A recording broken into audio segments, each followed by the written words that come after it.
Hi there, esteemed audience, and welcome to another episode of Middle Grade Ninja. I'm Rob Kent. As you know, I'm the author of Banneker Bones and the Giant Robot Bees, the story of two 11-year-old cousins who are genius detectives who hunt giant robot bees on jetpacks with EMP blast rifles. It's a good time if you're a Batman fan, if you're a Marvel fan, if you like a comic book type of story with a whole lot of middle grade humor, Banneker Bones and the Giant Robot Bees is for you. And you can get it for free, you lucky esteemed audience, you. You can get it as a paperback or an audiobook, and I know you like listening to things because you're here. Those you have to pay money for, but the ebook is free to download whenever you're watching or listening to this, wherever fine ebooks are sold. Once you're hooked on the series, come see me with money for Banneker Bones and the Alligator People, and the upcoming third adventure to be released on June 14th, which is Banneker Bones and the Cyborg Conspiracy.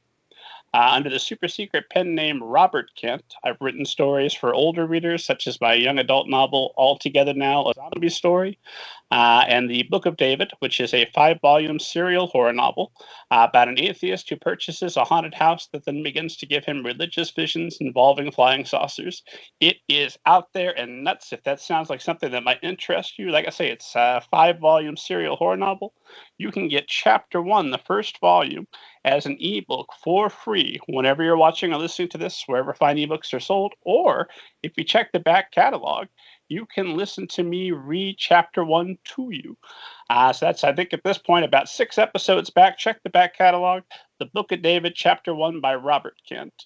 As always, to find out more about what's going on with the show, who our upcoming guests are going to be, as well as to read interviews with hundreds of literary agents, editors, authors, publishing professionals, folks you'd be interested in, as well as all of the past episodes of the show, head to middlegradeninja.com. You're going to have a great time. If it's your first time visiting, I'm almost jealous of you, of how wonderful a time you're about to have. So that is enough of that.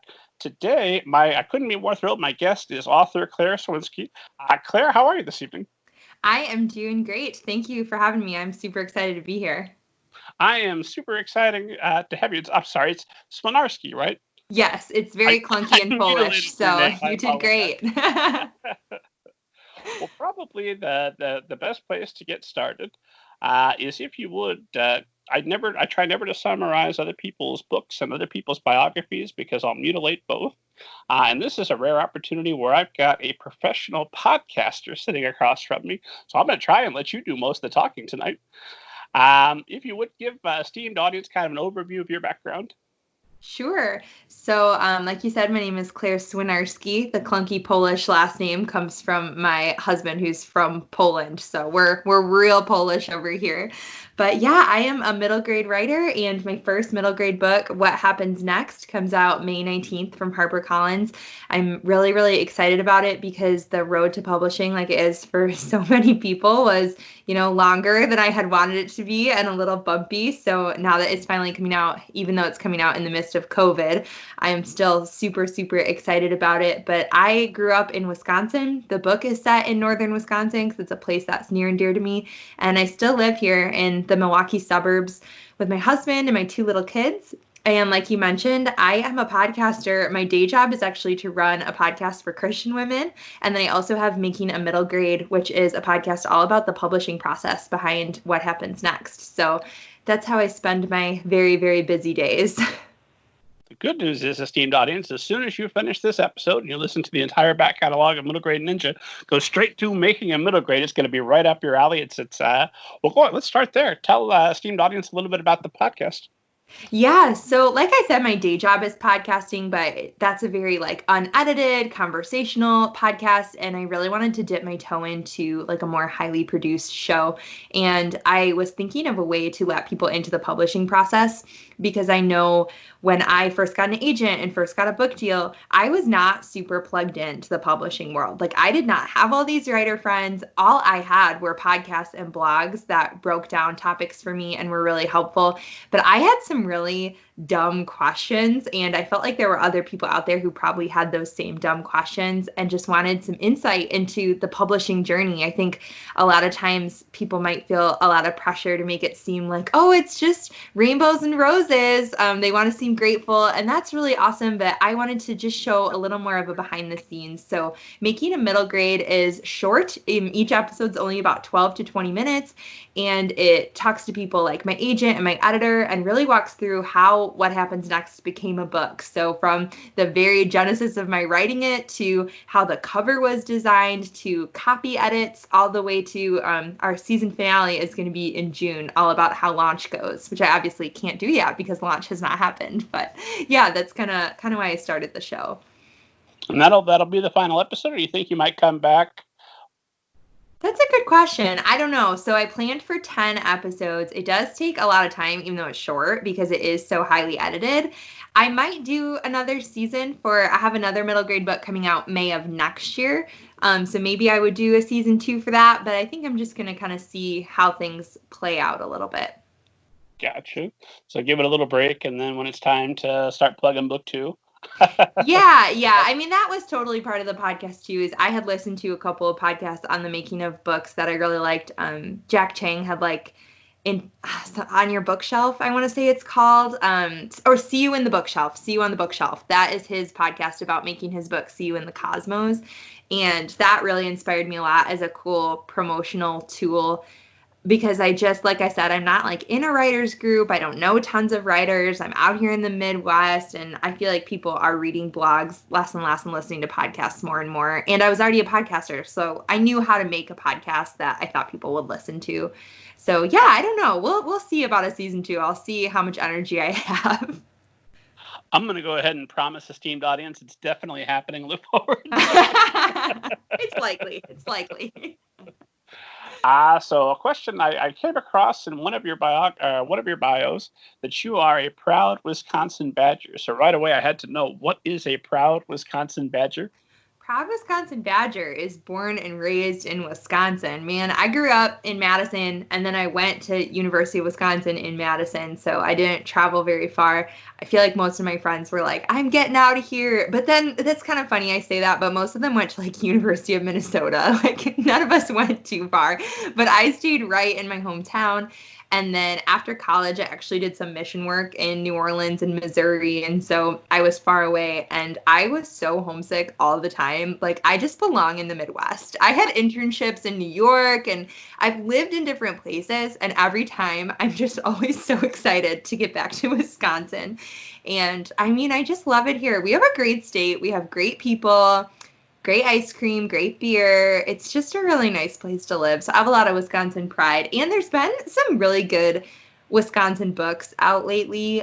Like Maybe a Mermaid was a really good middle grade book that came out last year that took place in northern Wisconsin. So we've got some Wisconsin pride in the middle grade genre right now.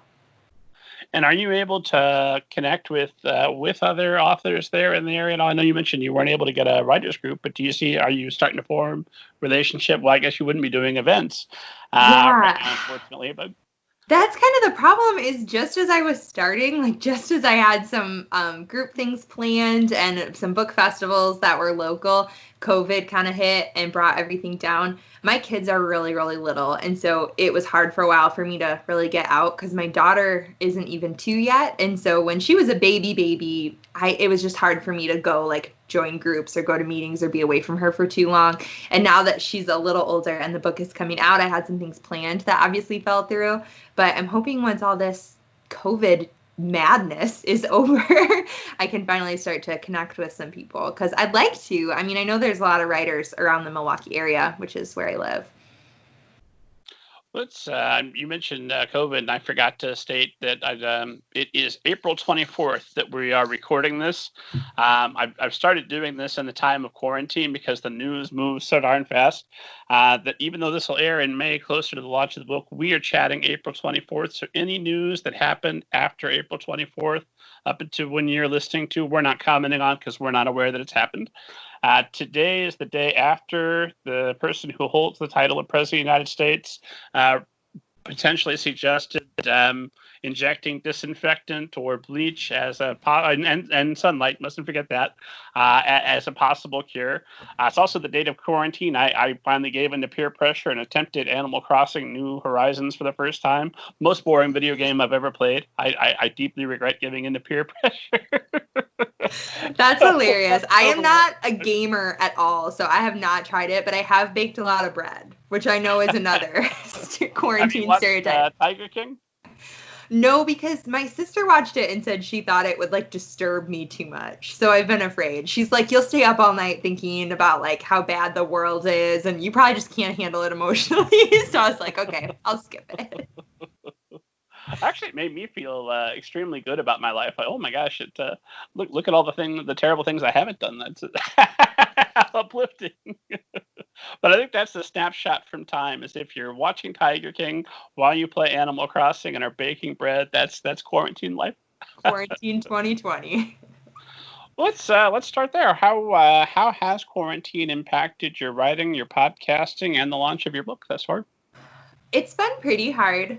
I lost my childcare. That was probably like the main tough part. Is I had 2 morning a week daycare at an in-home daycare, and we technically, like by law, I think you can still do in-home daycares, but it wasn't 100% necessary, so we stopped doing that. And so that's been pretty tricky because I feel like I do my best writing in the middle of the day when I have that childcare. Like I'm not a night owl or a morning person. I just like sleep all the time.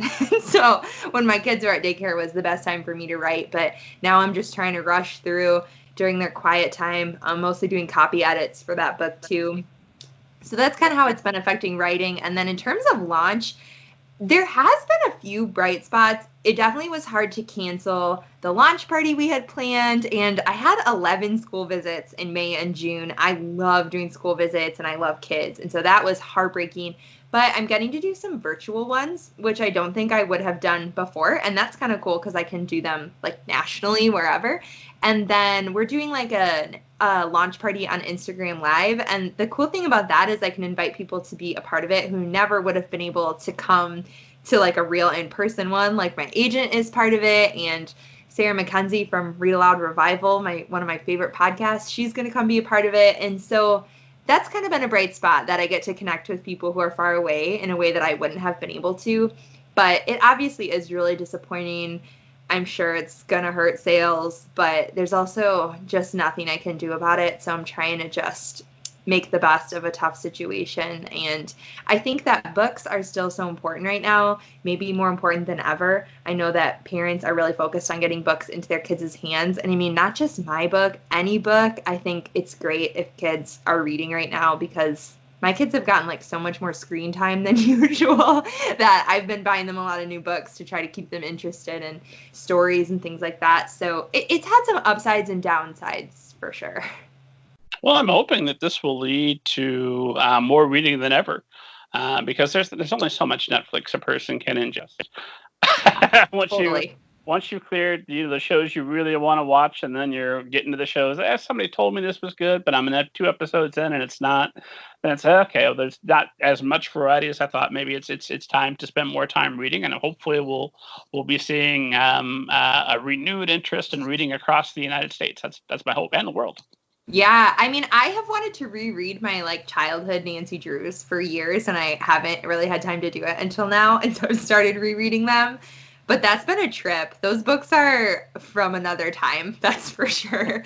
But they're still kind of fun to look back on and read. So yeah, I mean, hopefully people just are able to visit books that they've been meaning to read for a while. And Nancy Drew was sleuthing before smartphones. She had to work for it. Oh yeah, she did. What's funny about those books is I guess I didn't realize when I was younger that like every single page they talk about how beautiful she is, and it just cracks me up. It's like every page, the slender blonde detective. I'm like, okay, we get it, Carolyn Keene. She's a model. Okay, we understand. Move along. I forget, how old was Nancy Drew in those books? I think she was supposed to be like 17 or 18, but I mean, they were written in like the 40s and 50s. So there's some not very PC things going down in those books. Oh yeah, lots of cringe moments. Yeah, they're still delightful, but definitely some, women empowerment things that are a little questionable.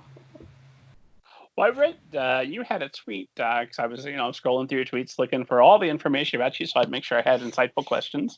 And I saw at one point you had tweeted out that you were having a rough day, which happens to us all during quarantine, and that was your way to cheer yourself up and feel a little better was sitting back with those Nancy Drews. It was. I feel like I've had some days where I feel like a rock star and I can get a lot done and I'm like, I've got this quarantine thing. And then there's other days where I just kind of let myself lean into the grief because I also don't want to paint too much of a smile on things because things are hard. And I think it's important to just allow yourself to acknowledge the difficulty. Yeah, books have always been a way that I've coped. And so that's definitely something that's been true for me during quarantine. It's certainly a better use of your time than I think I spent 2 hours before I gave up going into debt with raccoons and building an island paradise. I can't express to you my frustration. It's the most boring part of video games. It's the traversal and then the maps and going through item screens, and that's the whole game. There's no missions. There's no excitement. Oh my god. Yeah, I'm not really like an animal person in general. Don't get mad at me, people listening, but I'm like I don't want to take care of an animal in real life, let alone in a game. So I just don't think it's for me. Had a badger. I mean, with your Wisconsin pride. Badgers are mean. That's why we're the Badgers. Badgers are super mean. I definitely don't want to take care of a badger. And then I had read that you said you always wanted to be an author. So what is your first memory of wanting to be an author? When did it start for you? Oh, man. Literally as long as I can remember. I mean, I think I was in kindergarten and I was drawing pictures and making up stories to go along with them. I was a really early reader. I started reading when I was 4. And so ever since then, that has really been the only thing I've ever wanted to do. I have never strayed from that. And I think in college, I thought like, well, I'm going to study journalism to be a journalist. But always in the back of my head, it was, well, until I make enough money as an author. And then I'm getting out of there. That was just always my plan. But I think part of the reason I write middle grade, and I'm sure you can relate to this, is that those middle grade years were really, really foundational for me in terms of stories and books that meant a lot to me. I mean, I just remember like reading the American Girl books on my back porch and those Nancy Drews and just thinking like, all I want to do is write these stories. And I was always really a creative player, like with dolls or stuffed animals, I would like make up stories for them to do. I wasn't as into like, I don't know, picking out outfits for them or whatever. I was more into like the friendship dynamics of Barbie and Stacy and like what was happening to them that day. So I've just been making up stories as long as I can remember. And that's, yeah, it's really just always what I've wanted to do. So I'm happy I get to do it now. I did that, but with Batman action figures. So I didn't have to worry about what Batman was wearing that day. He's always got the same outfit. It's fine. Yeah. Exactly. The Joker's wearing purple. It's settled. Yeah. What do you remember? I used to ask people there, what's your 3 favorite books, which is a terribly unfair question. And why would you only pick 3 in a whole world of books? But do you remember some of your most favorite books that really spoke to you and inspired you?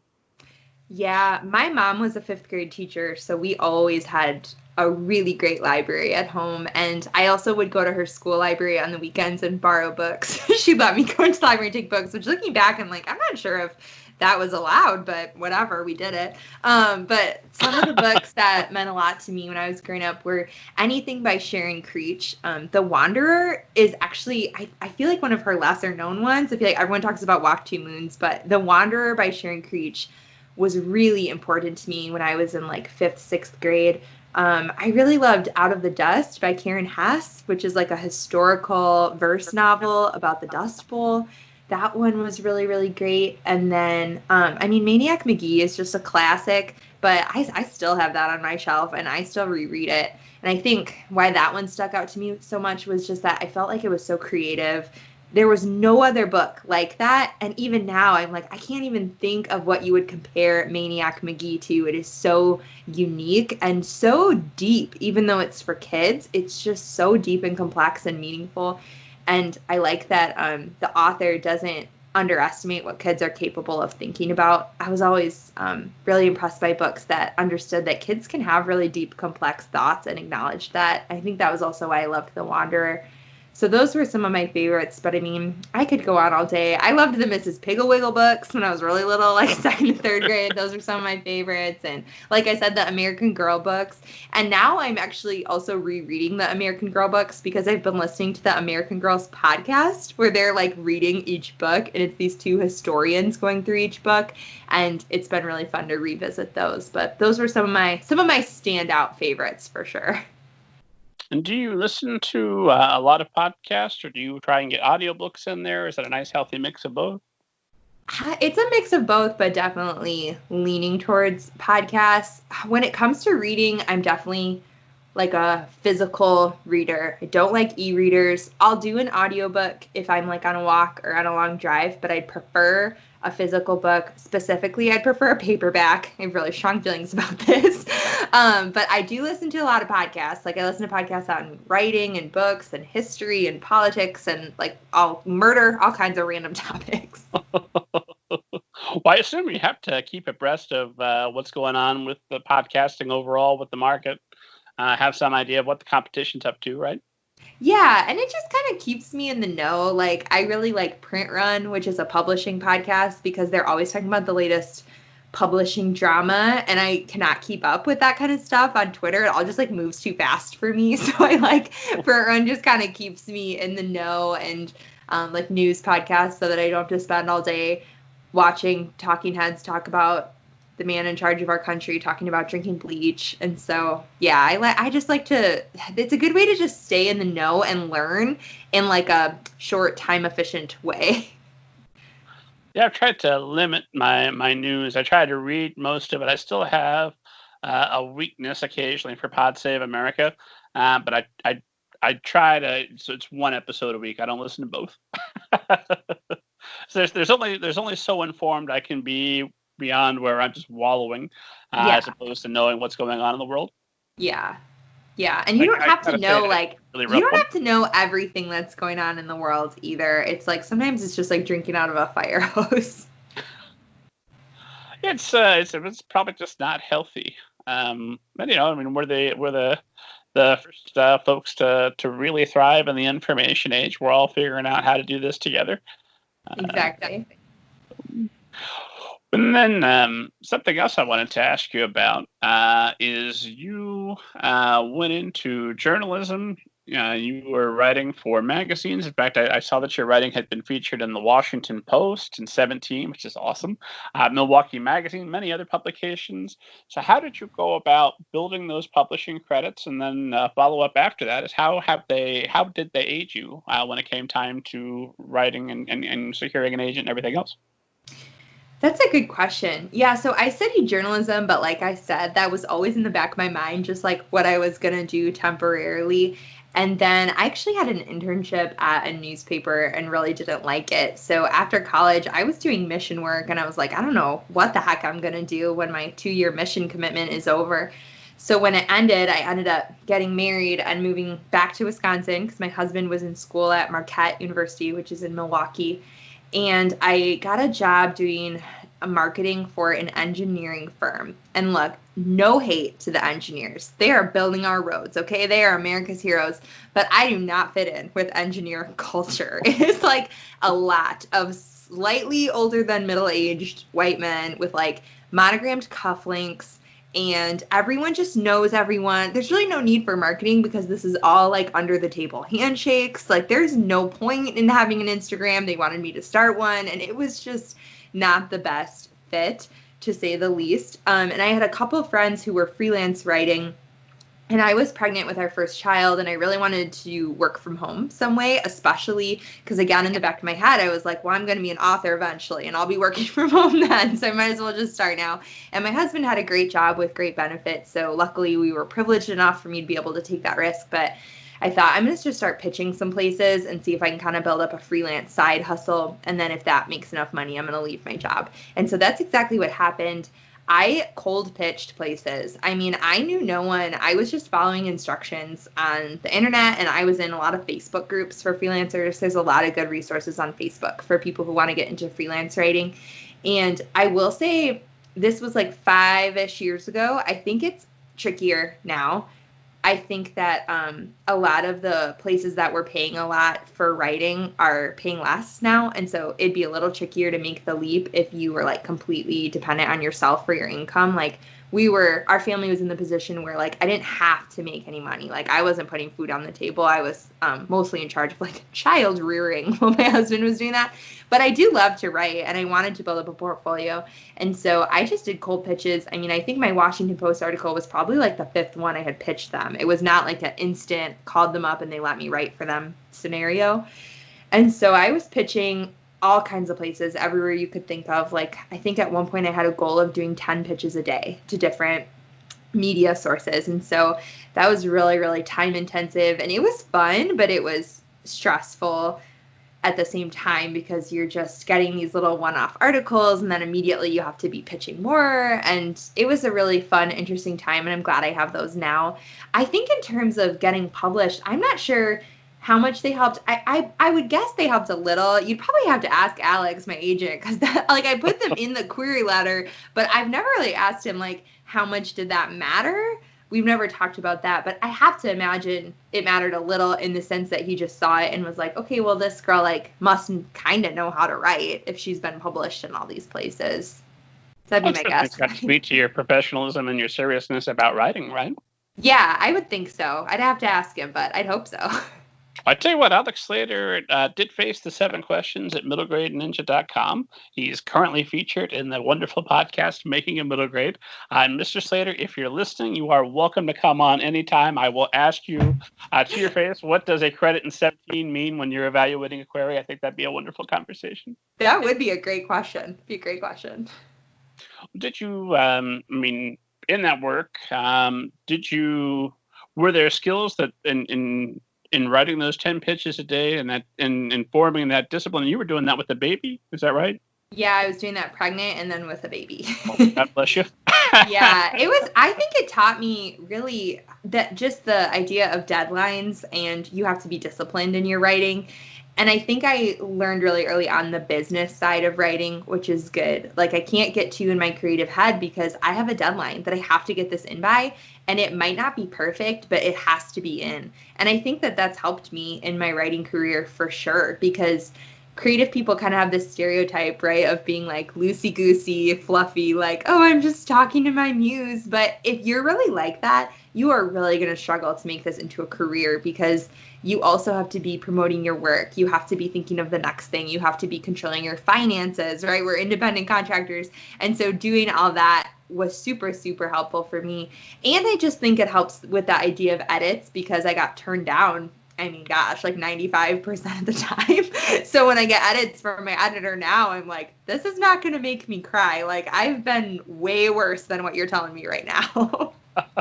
So you had a thick skin before had you started the query game at that point, or were you even writing middle grade? I was writing and editing middle grade at that point. And then, I was still freelancing until probably like 2 years ago. I kind of let it die. And that's mostly because my day job podcast got pretty popular in the Christian community. And so I was able to really focus on that. But my freelance career, while I was doing that, I did start querying agents at that point. And so, yeah, I was doing both there for a little bit. Well, that's a full schedule. We're going to circle back because I've got more questions about how you got started writing, when you got serious, what your schedule looked like, all that fun stuff.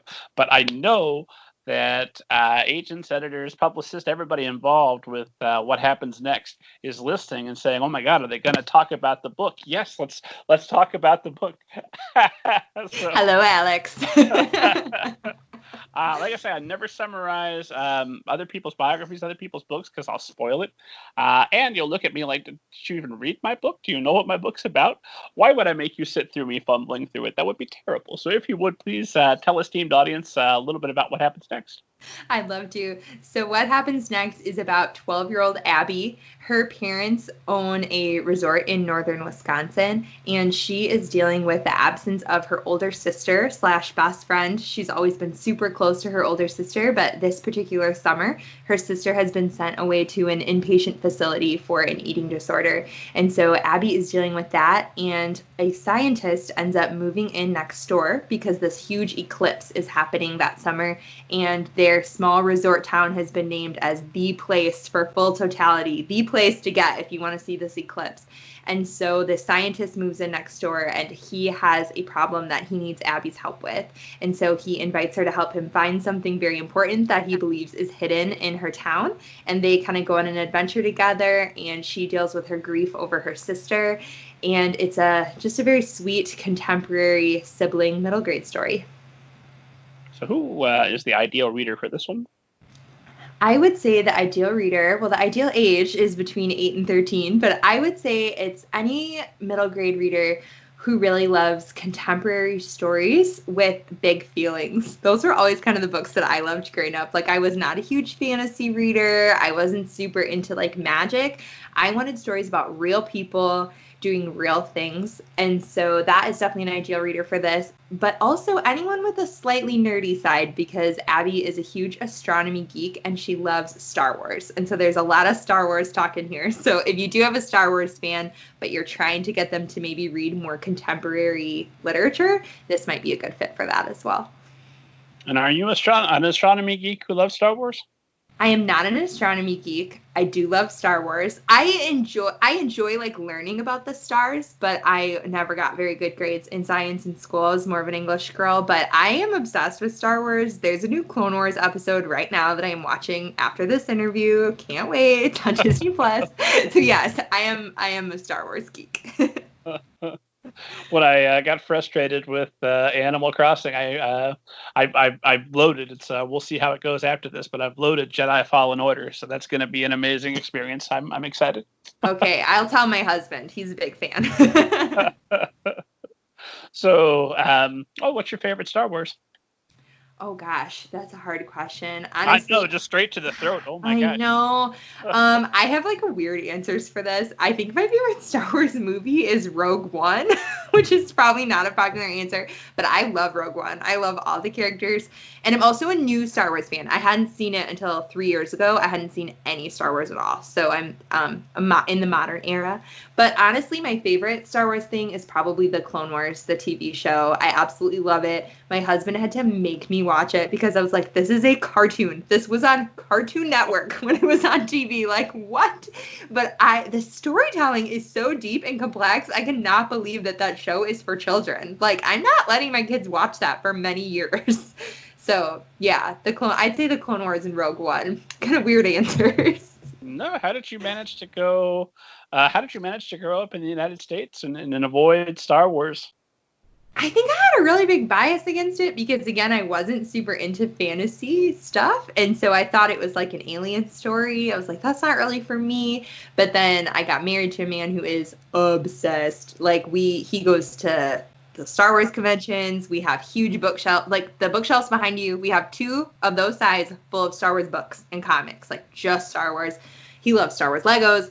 The man just loves Star Wars. And so I, for his birthday one year, told him I would watch any Star Wars thing he wanted, like a movie or a show or whatever. And he showed me the first Star Wars thing that I ever saw was a Clone Wars arc, like 4 episodes of Clone Wars. And it just blew my mind. And suddenly I wanted all of it. I like the prequels. Again, unpopular opinion, but we watched those. I read some of the books and I just fell in love with it because I think it's not really this space story. It's just a very real emotional story that happens to be in space. That's kind of how I think about it. Well, that must have been just an incredibly happy day for your husband. Yes. It's very, and now we've changed to where I'm like, when are we watching Clone Wars? When are we fitting this into the day? And I think that, honestly, the bias against the prequels is from people that grew up with the original trilogy. If you don't have that, then they're fine movies. They're about the same as the previous. Like, there are parts that make you go, ugh, and the acting is bad. But that was true for the first 3 as well. And my husband tells me, like, when Star Wars comes out, no one likes it. Like, he was showing me the bad reviews for Empire Strikes Back, and then people loved it. And then the prequels came out, and people were mad, but now people like it. And now the sequels are out, and people are mad. He's like, people just get mad at Star Wars when it comes out, and they always come around. I never get mad. I was disappointed by Rise of the Jedi. That's the only one that's come out in theaters that I've only seen once. Yeah. And that was once was enough. I get Yeah. it. Yeah. Maybe I'll catch it again sometime. All right, back to what happens next. Sorry, I couldn't resist. No, that's awesome.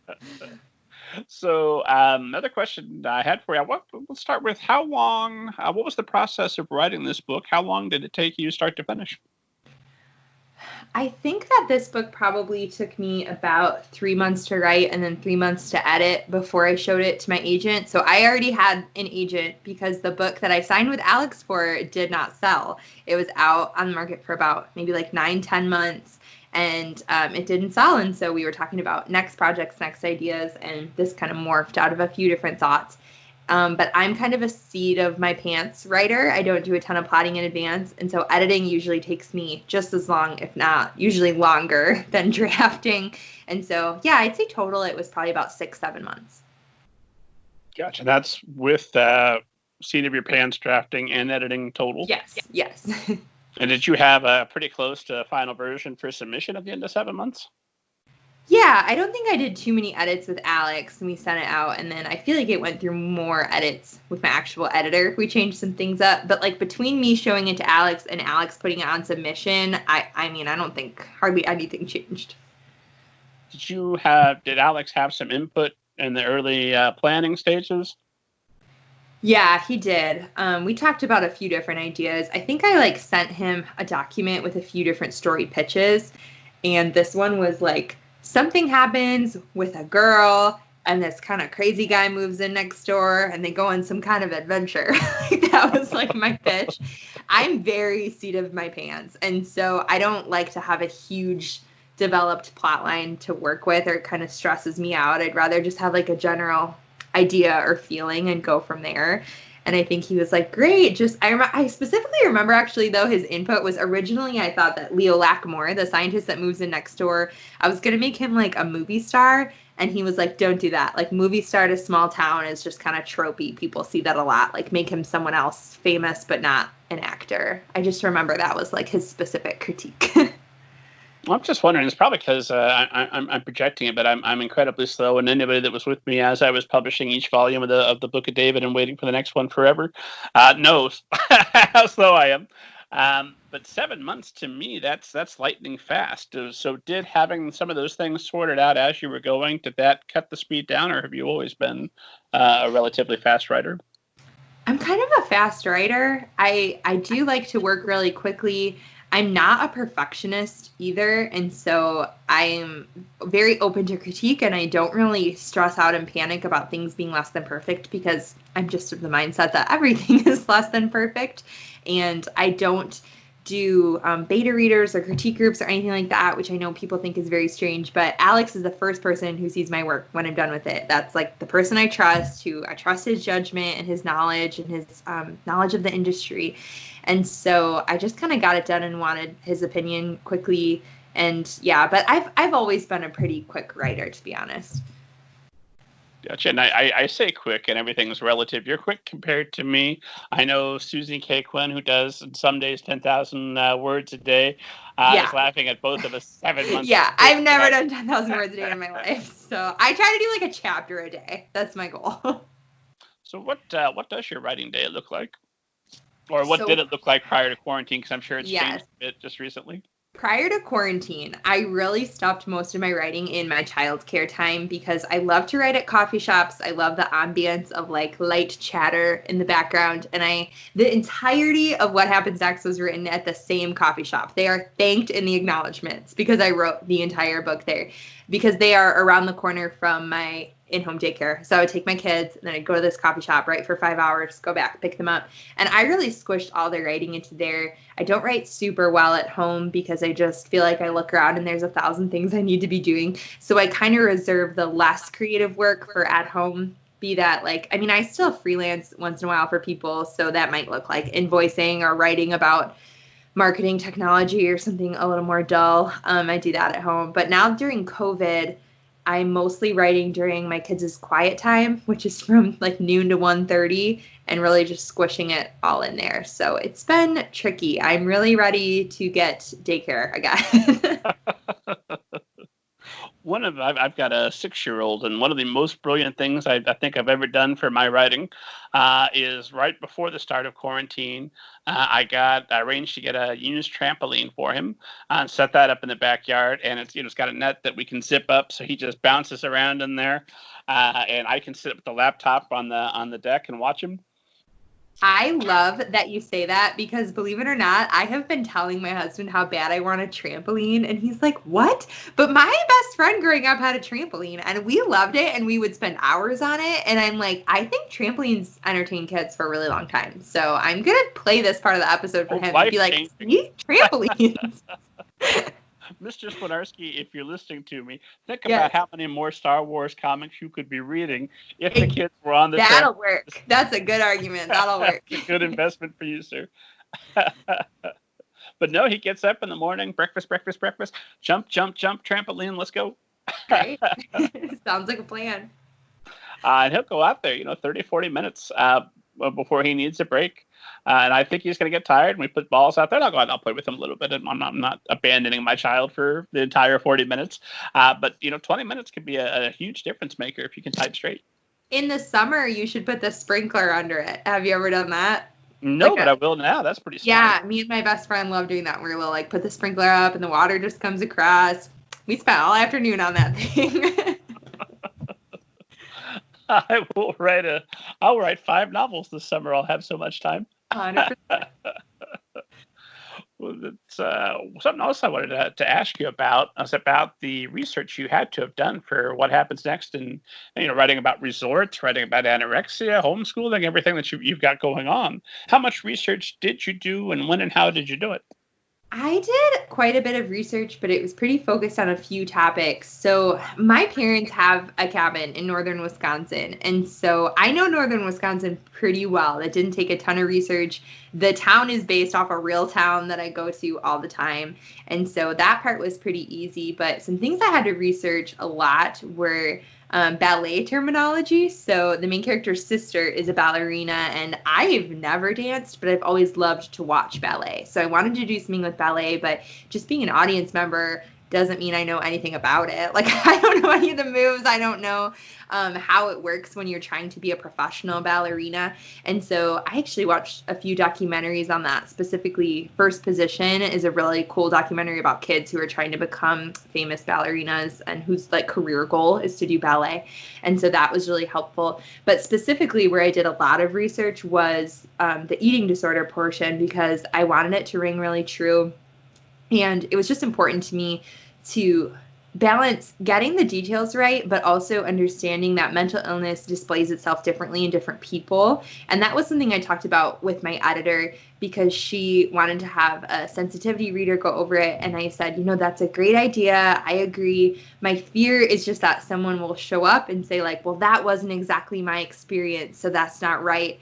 And the sensitivity reader blew my mind. She was so intelligent and articulate and was able to really point out some things to me that I hadn't seen. And it wasn't at all judgmental of like, well, that's not exactly what happened, so you're wrong. But just like, oh, have you thought about, this or that? And that was very, very helpful. But even before it got to an editor, I had talked to a physician who works with girls who struggle with eating disorders. And then I had talked to 2 of my friends who have been diagnosed with anorexia and did inpatient care. And so there was quite a lot of research on that end. And I read some memoirs like Brave Girl Eating. That was one that I remember at the moment. And a lot of research went into that aspect of it. And I mean, I think that's one of the most fun parts of being a writer, is you can just take topics that have always been kind of interesting to you and do deep dives. And you're totally justified. Like, some people just bounce around on Wikipedia all day because they're bored. But like, I have a reason to do this really in-depth ballet research. So it was really fun. And then I guess the only other thing I did some research on was astronomy for Dr. Lackamore, the scientist. But to be honest, although Abby loves astronomy, she's also 12. And so, I mean, she's not talking like college level galactic things by any means. And so that research was a little more light, versus I was very passionate about getting the anorexia storyline just right. And what tips do you have about writing about something that is that serious, but for a middle grade? Right, you want to undercut the seriousness of that issue, but you also don't want to burden your middle grade novel with too much darkness. Um, Yeah, I think that it's interesting you say you don't want to burden them with too much darkness, because I'd agree. I think that something that differentiates middle grade from other types of books is that, to me, middle grade often points towards hope. And it was important to me to have the book point towards hope, have a hopeful ending, not necessarily a happy ending where everything is tied up with a perfect bow, but something that elicits hope. And so at the same time, I really wanted to make sure that I honor the kids reading the book and know that they can handle weighty, meaty topics. Like, they don't just want to read about, unicorns or sports, or all great things. Love unicorns, love sports, but that they do want to read this weightier material. And so I think it's about finding a balance and just being real with the kinds of things that kids are struggling with and how these topics impact them. So like Abby also in the book is struggling with some friendship drama. She's feeling ditched by a couple of her friends. And like, how does her sister's illness affect that? How does her sister's illness affect this other relationship with her friend? And really bringing it into these things that are affecting her on a day-to-day basis without making it total doom and gloom, and without making sure that we are offering that hope and that hopeful end. I think that's really important for middle grade. What was it that made you want to focus on the relationships of these sisters, as opposed to all the other relationships you could have focused on? I have a lot of sisters now, if we include through marriage, but I grew up with one sister and two brothers, and my siblings are my favorite people in the world. They weren't always growing up, but they are now. And I have always felt like the dialogue between siblings has come really naturally to me, because my entire life was just drenched in my siblings. Like, when you have three siblings, you're just together a lot, you're talking over each other. So that came really natural to me, especially the sister relationship. My sister and I are super close. And now both of my brothers are married, and my husband has a sister that I'm close to. And I just love that relationship. There's something about it that is so special, especially siblings by blood, right? Siblings from birth. It's like, you did not pick this person, but you have to probably live with them for like almost 18 years. And they're going to be in your life for, likely your entire life. And you didn't pick that. And so it doesn't matter like how much their personality bothers you or their weird quirks. You're going to have them in your life. And so I think that's just a really interesting dynamic to play with, because you can ditch friends. Like, you can break up with people. And sometimes should. Yeah, but your siblings are just there, especially when you're 12. I mean, maybe when you're older, you see like, oh, there's some unhealthy boundaries. I'm going to separate from a sibling for a while. But when you're 12 and your sister is 16 and 18 and y'all are in the same house, you're together and you just need to figure it out. And that was a really interesting dynamic for me to play with. And I just think another thing is the fact that sisters can go from like hating each other's guts to the pits of the underworld, just like, I loathe everything about you, to I would die for you right now. Like, if we need to throw hands in a parking lot, I am here. Like, what do you need? And you can do that 180 in a snap. And I think that's a really fun dynamic too that comes out in the book. What kind of parking lots are you Wisconsin Badgers at? I'm just saying, one of my siblings needs me, like, I'm pulling up in my minivan. And then here's, on the surface, kind of a lazy question, but my original idea for the show was always, let's make it the show I would want to be on to talk about my book and make it as comfortable as possible. So I always try to throw this out here. What is a question that you wish someone would ask you about the book that you'd love to answer and hasn't been asked of you yet? Oh my gosh, that's a hard question. A question that has not been asked to me yet. I would say I really do enjoy talking about the town that the book is set in, and I don't think anyone has asked about the town. It's set in a place called Moose Junction, but it's based off a small town called Boulder Junction in northern Wisconsin. And I picked Boulder because my parents have a cabin there.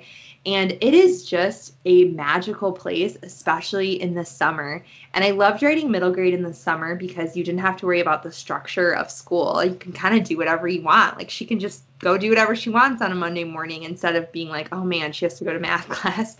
And this town in the summer, it's like the weather is perfect. The smells are always of like fire and s'mores and beer and lake. The lakes are so clean. They are like crystal clear. It is just such a special, beautiful place. And it was really, really exciting to write about and to have it be very real. I mean, the gift shops I name are all real. The coffee shop is real. The hardware store. I basically just lifted this entire town from Boulder Junction.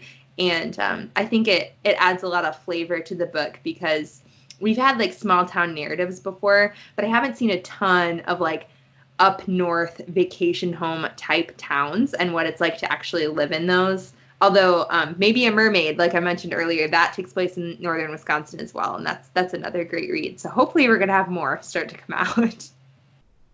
And as they do, Wisconsin writers that are listening, please get in touch. Come on the show. We'll talk about it. Tell me more about these dangerous parking lots around the state. Where Claire's throwing hands for her siblings. Well, there's just one, and it's outside Claire Swinarski's house. We can't figure out what's going on. With the town being so well imagined in your mind, do you foresee yourself revisiting it in future stories? Yes, I do. Funny you should ask. My next middle grade book takes place in my hometown, which is Madison, but there are some Easter eggs in there, and there's a few references to this imaginary resort town. And yeah, I'd really love to write more. I'd actually also love to write an adult novel that sets there one time. I've never written for adults fiction, but I would love to write an adult novel there. So that's kind of a one-day hope. Well, you mentioned that you're doing freelance writing at the same time you're pregnant, and then you've got a baby. So at what point do you go from freelance writing toward dipping a toe in toward middle grade writing? When did this dream you had of being a writer start to become? When did you start to take steps toward making that a reality? So I think growing up, I always thought that I would write for kids because those were the books I loved. In high school, I was obsessed with Sarah Dessen, like every other high school girl. But I was like, I'm going to write YA like Sarah Dessen. But I realized really quickly, YA is actually not my favorite genre. I do love Sarah Dessen, but I do not love that many YA books. There's a few that I think are really, really phenomenal, but it's not what I gravitate towards. I really gravitate towards middle grade. I mean, when I'm walking around the library and I'm in the middle grade section, I almost just get emotional thinking about how much some of these stories meant to me. And so I wanted to try writing middle grade. And so, like I said, the first middle grade book I wrote didn't end up being published, but it did snag me an agent. So I actually wrote most of that when I was doing some mission work in Missouri. And then while I was freelancing in Wisconsin, working at this marketing engineering firm and querying, I was doing a lot of edits and overhauls of it. And plus I had a baby in there, so that took up a lot of my time. But then I thought I'm going to send out some queries and just see what we get. And I actually got an agent really fast. I mean, really fast. I think in like 5 days I had 3 offers. But that was a really great lesson for me because although I had these offers and I went with Alex and I was super excited, I got in my head a little bit like, oh, well, I got an agent pretty quickly. So clearly this book is just going to skyrocket. And that is not at all what happened. Again, it went on submission for like 9-10 months, and it's still a Word doc on my computer that I do think still has some solid parts. So maybe I'll revisit it one day. But that was a really good lesson for me to just expect nothing, because in publishing, it seems like so much is meaningless, and we like attach meaning to things that isn't really there. So that was, oh gosh, I mean, I don't even know, maybe like 4 years ago now that I queried Alex. It was a while ago. So had you already started the new novel while that was on submission? No, I hadn't. I had mostly been focusing on my freelance stuff. I think to be honest, I was pretty overly confident in that book on submission. I was like, well, it's going to sell eventually, so we're fine. And then it didn't, and that was really, really hard to hear, and I did have a little bit of a crisis, some imposter syndrome there, but when you've had a dream your entire life, like one book not selling isn't enough to crush it. It might be enough to like make you cry in your bed and eat Oreos and call your mom, but it's not enough to like completely make you give up. So I was pretty quick after that to be like, all right, Alex, what are we doing next? And that's when I sent him a bunch of book ideas and kind of rocked and rolled from there. So since you're being so honest, how long did it take you to make that transition from devastated Oreo eating to productive and hopeful again? I don't think too long. I mean, I'm going to say maybe a week. We have a pretty good rule in our family, which is that you can be upset about things for not like major things. Okay. Like if someone's parent dies, you get longer than this. But if you had like a work disappointment, you get 24 hours to cry in your bed and eat your Chipotle and just grovel, think all of those things that you don't want to think, like, I'm a terrible writer, poor me. And then you need to get over it and move along because your job's not your identity. And being a writer is not like my life purpose. I don't think that. And so even if I never had a book published, I would be okay. And I knew that deep down. And so I think after a few days, I was kind of ready to shake it off. And I mean, Alex told me, he's like, just because it's not selling now, it doesn't mean the market's not going to turn around in 5 years and we take it back out. And so, I mean, I still think that could be true. I haven't deleted it, so still have it. No, you should never take an old book out and just like burn it in the backyard or whatever. Yeah. Why would you do that? That's your whole heart. Don't burn your heart. What an amazingly healthy mental attitude. I'm a little bit jealous because I've been guilty of wallowing for longer than 24 hours at times in my life. So what is your do you have a firm idea of what your life purpose is? Yeah, I mean, not to take us to church, but I'm a very faithful person. And so I think that yeah, that really shapes a lot of my identity, I think, is that I know that my life purpose is not to have any concrete work goal or to be, you know, a mother of 7 or to do these concrete things. It's just to be a daughter of a God. That's what I believe is my purpose. And so life can look 1,000 different ways, but if I'm being a daughter of God and I'm striving for that and I'm striving to really be a saint, then I can handle a lot of disappointment. I mean, I'm not Claire the writer. If I never wrote another word, that wouldn't take away from my identity or purpose. And I mean, I'm saying all this very confidently, but I also do have a book deal, you know, like when I was in the waiting, it's not that easy to remember that for sure, but I do have a great husband and a great community who remind me of those things. And so I think that's why I'm able to kind of bounce back.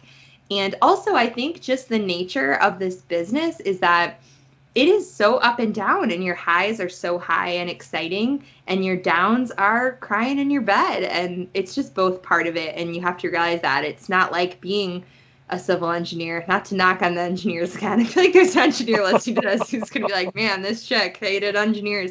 But it's just a very emotional job, and those emotions can be high or they can be low, but you have to keep your perspective or you're just going to drive yourself nuts. So since you have a podcast about your faith, what role does your faith play in your writing?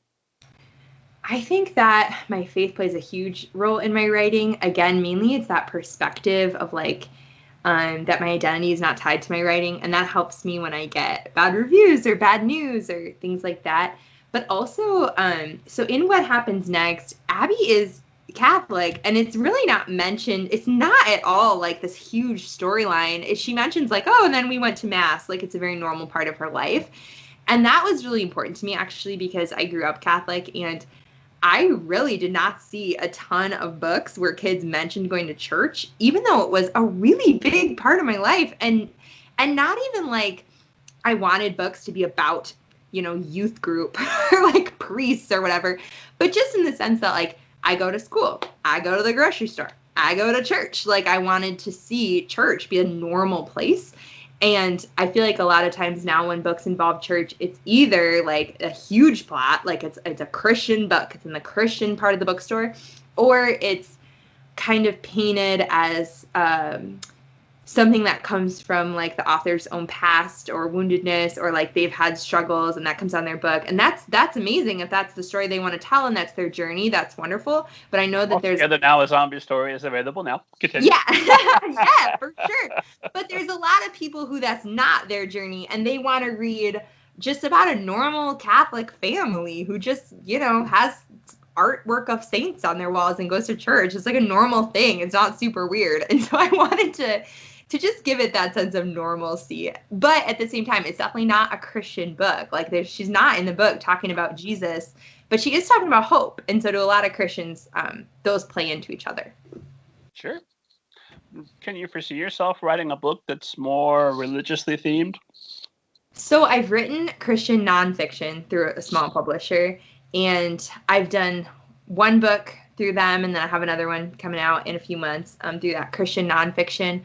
I don't know if I would do Christian fiction because I really enjoy the challenge of bringing hope to completely secular stories, to be honest. There's some good Christian fiction writers, but sometimes I think when you put like the title of Christian on it, like, where it's going to be shelved. There's people instantly who are not going to want to read it, and you're just a little more limited, I think, in your options. So I can't super foresee myself writing Christian fiction, but never say never. I don't know.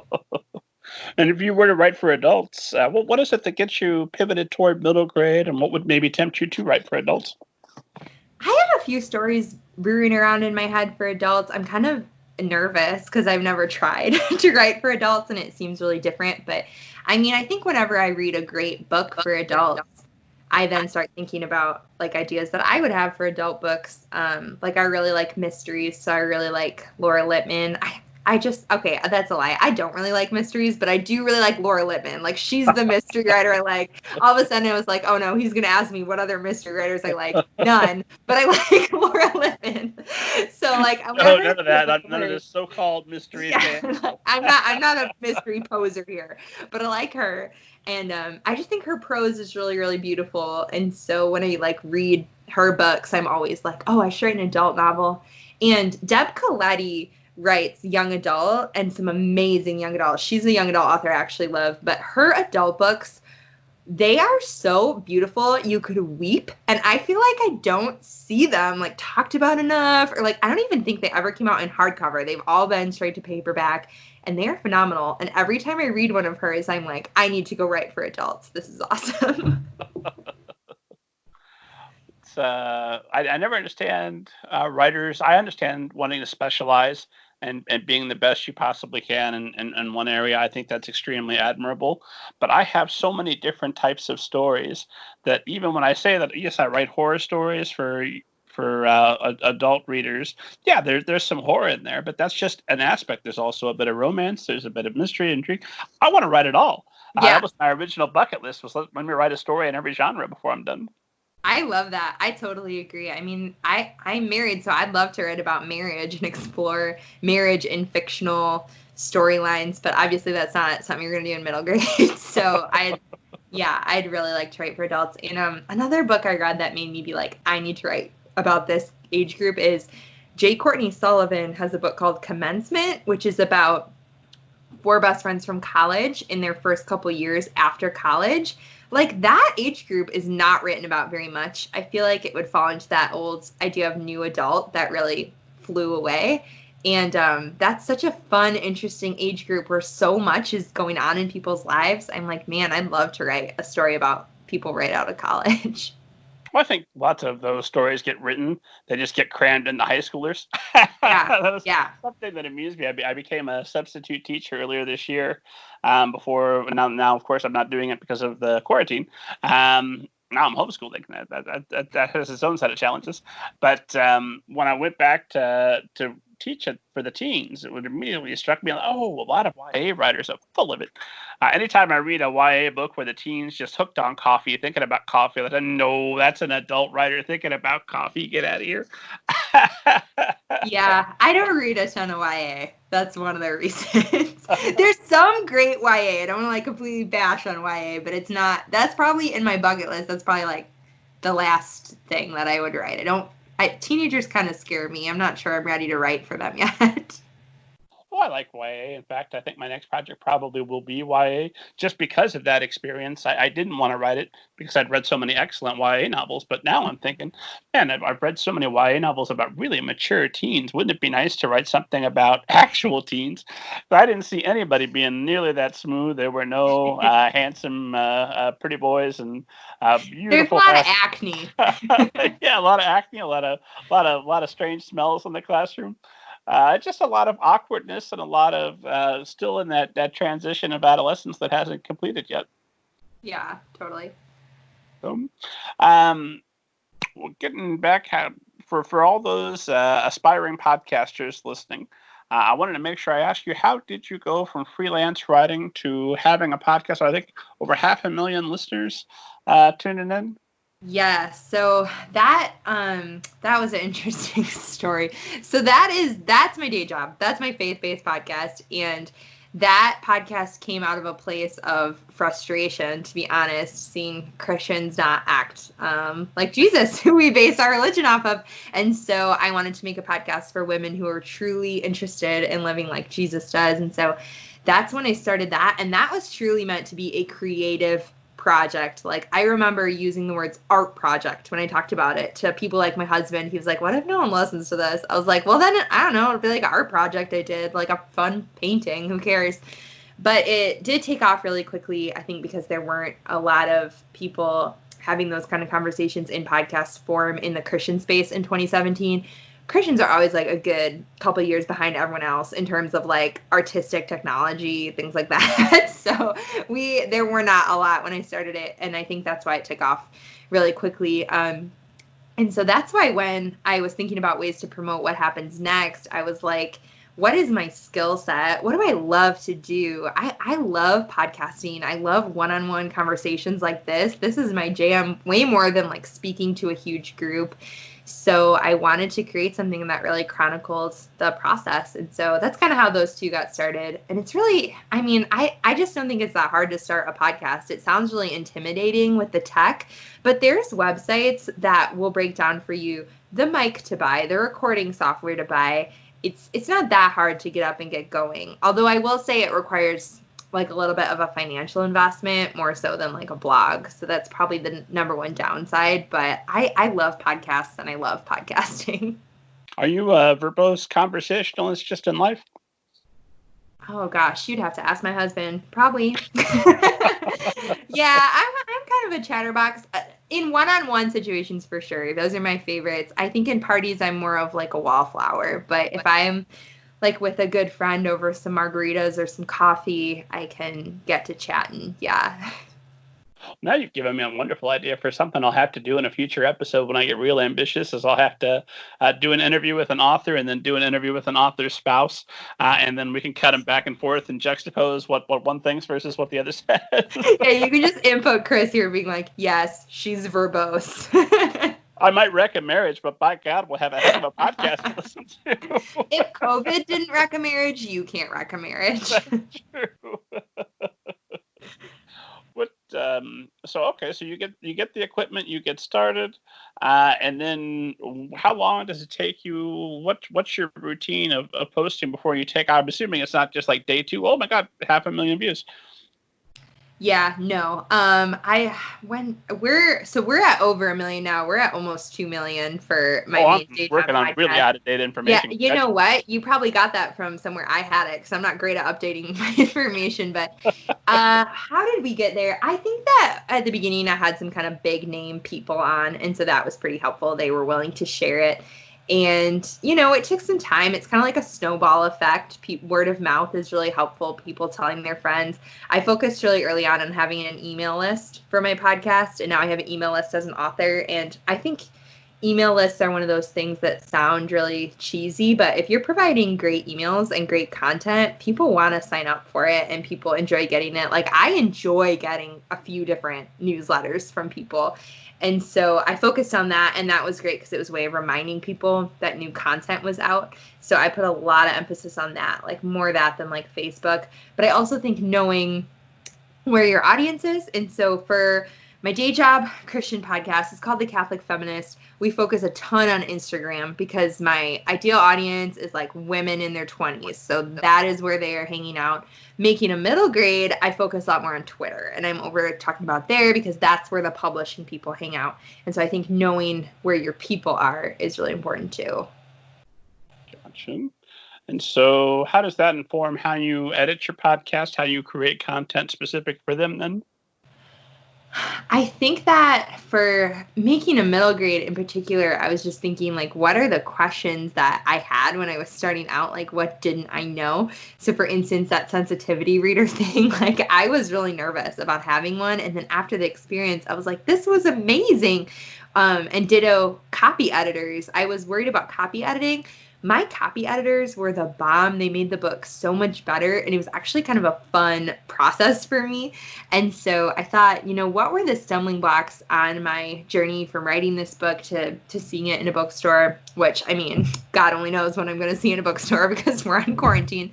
But that was kind of how I thought about creating that content. And then for Making a Middle Grade, I wanted to make it shorter because I just felt like there is a lot of knowledge and information about the publishing industry already out there. And it's important to me for my content to always be delivering value and not just be like more noise, something that someone's already said, just kind of adding to like a pile of people's opinions. I want it to really stand out and be meaningful. And so sometimes that means just getting to the point. And so that's why it's a little shorter too. Well, the nice thing about that is once it's all released, a person can sit down and just shotgun the whole thing. Yeah, I mean, wrap it up in an evening.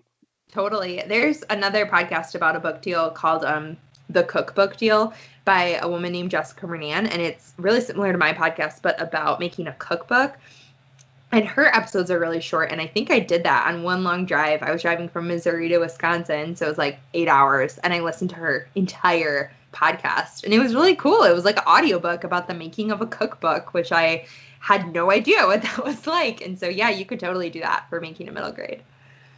Do you foresee yourself branching out and doing additional podcasts forever? Or are you pretty happy with what you've got going at the moment? I think I'm pretty happy with what I've got going at the moment. Again, never say never. I'd really like to pour most of my attention into writing books because that's really where my heart is, and that's what fires me up. And I could probably spit out like 15 new book ideas right now, and I just don't have any new podcast ideas at the moment. So I can't really imagine what other podcast I would do, but that definitely doesn't mean I would never do one because, I mean, you never know when an idea is going to strike. Well, I've just given you one for free. I'm probably never going to do the author and their spouse podcast. Yeah, so there you go. You do it. Claire talks to writing spouses. Claire Swinarski, have you ever seen a flying saucer, and do you believe in them? I am only chuckling because my father-in-law will be like leaning in right now because he lives in New Mexico and he's very into flying saucers, extraterrestrial things. I have not seen a flying saucer. I think it would be foolish to say there's no life but us in the universe. I don't know if they would like fly ships around us. So I don't know if I believe in them. Kind of just duck the question. I don't know. I think there's definitely life besides us. I just don't know. I don't know what they drive. Well, now I'm going to go to church. I always like to throw out the in my Father's house are many mansions. I go there to prepare a place for you, and also others who are of other sheep are of a different flock, which probably just means tribes outside of Israel. But I always like to imagine it's aliens. Hey, you know your scripture. You're on it. Just enough to talk a little bit about flying saucers. That's it. And then aside from the newsletter, you say is where you're focusing your main marketing efforts. Where are you getting the most bang for your buck in marketing? Where are you focusing, especially now that you're transitioning to marketing in the time of quarantine?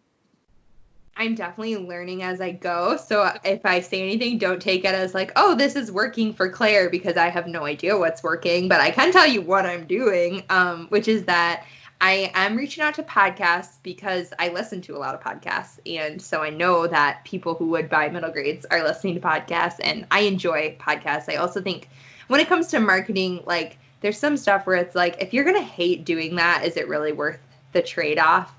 So I don't want to do things I hate. I love podcasts, so I'm focusing on that. I have a pretty sizable email newsletter list, and I really enjoy creating author newsletters. So I am doing that.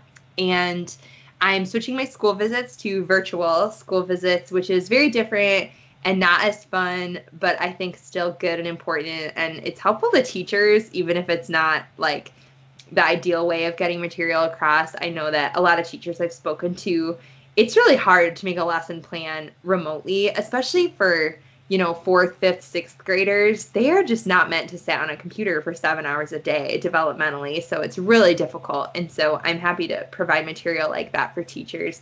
So that's kind of what I'm focusing on. And then also for my launch day on May 19th, we're doing like an Instagram live party all day. So I've got like a few different special guests coming on, and we're going to do some kind of cool interviews. So like I'm going to do an Ask the Agent with my agent, and I'm going to talk to Kelly Yang, who's a New York Times bestseller, about her book. And so I'm just trying to keep things fun and exciting and remind myself that middle grade is also like a long game. My agent likes to remind me for adult books, like when an adult book comes out, the sales the first couple weeks are like really important and a really big indicator. But for a middle grade book, it can take like a year for word of mouth to really sink in. And so I'm trying to keep a bit of perspective as well. But those are the things I'm focusing the most on. And for anybody who's listening to this before May 19th, they could attend your launch party as well, right? Yes, on Instagram, I'm at Claire Swinarski, and it's going to be really fun. I'm sure I'm just talking about it all over the place. Probably if you go over there right now, my last post, we'll be talking about the book. So, I did want to ask about your time management because you've got the 2 kids, you've got the book launch coming up, you've got another book a year later. I assume you're working on some project at the moment, in addition to the 2 podcasts that you're maintaining, and the rapid growing Star Wars fandom. I don't want to keep you too long because I know you've got an episode of Clone Wars to get to. How are you managing your time and finding ways to work it all in? When you say it all like that, I'm like, man, I'm impressive. I do a lot. No, I feel like, how do I get it all in? Honestly, I do have a really wonderful husband who really thinks that my career is important and worthwhile. And so that's great because he is willing to do things like eat breakfast with the kids so that I can work in the morning. And so I find those pockets of time. Also, my kids get screen time, which is very controversial, but like once it's 4 o'clock, I'm like, Mama's off the clock. We're turning on some Pixar. And so usually my kids watch a movie from like 4 o'clock till dinner, and I always write during then. But I think just like some practical things I do that are helpful are, I am not a perfectionist, especially like a first draft or first round of edits. I really give myself permission to just not be perfect and just get something down because it can always be fixed later. And like I have an editor, and her job is to help me make the book good. And I'm not going to give it to her. She is never going to send it back and be like, this was perfect. So I just really divorced that idea from my head and just try to stay focused that way. And then I also purposely make chunks of time or even whole days, like creative days or not so creative days. And so creative day for me really means like writing fiction, because that just requires a certain mindset and a certain kind of zone, versus on a non-creative day, I can schedule podcast interviews for my day job. I can send out invoices to freelancing clients, or even like making Canva graphics, which is creative, but doesn't require the same amount of brain power for me as fiction writing. And I found that like batching my days like that is super helpful, because I'm not losing as much time like getting amped up to write. I'm just, the whole day is like, this is a writing day. I'm not answering emails today. No one's going to die if I don't answer their email today. No one's going to die if I don't respond to every single Instagram comment today. Tomorrow will be like a practical, non-creative day, and I'll get it done then. And then I'm also, one last tip, the free program that I'm obsessed with for scheduling is Trello. Have you ever heard of Trello? I've heard of it.